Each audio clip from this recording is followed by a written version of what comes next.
یقیناً نماز جو ہے بے حیائی کے کاموں سے اور منکر چیزوں سے روکتی ہے۔ اب کون سی نماز روکے گی؟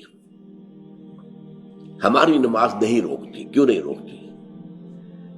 ہماری نماز کی روح موجود نہیں۔ روح تو کیا دور آئے گی، ہمیں تو یہی پتہ نہیں ہوتا ہم پڑھ کیا رہے ہیں۔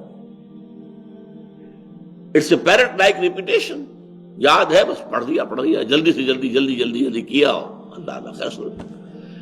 اور چونکہ اس وقت آپ کا ذہن جو ہے وہ اس کام میں مصروف ہی نہیں ہے کہ وہ سمجھے کہ آپ کیا کہہ رہے ہیں، لہذا خالی ذہن تو رہ نہیں سکتا۔ اس وقت آپ کے ذہن میں سب مسائل آ جائیں گے، دکان میں فلاں چیز کم ہو گئی تھی، مجھے خرید کے لانی تھی، فلاں معاملہ یہ تھا، فلاں جو ہے جو افسر نے وہ فائل کے بارے میں کہا تھا وہ ابھی تک تلاش نہیں ہو سکی ہے، وہ کرنی، وہ آ جائیں گے۔ اس لیے کہ دماغ جو ہے خالی نہیں رہ سکتا۔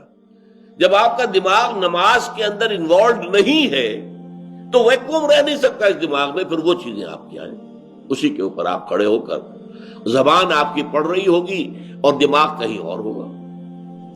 ایک تو وہ ہمارے ہاں کہاوت ہے کہ ہتھ کارول اور دل یارول، یہاں یہ ہے کہ زبان نماز کی طرف اور دماغ اپنے دھندوں کی طرف، تو وہ نماز کیا اثر کرے گی؟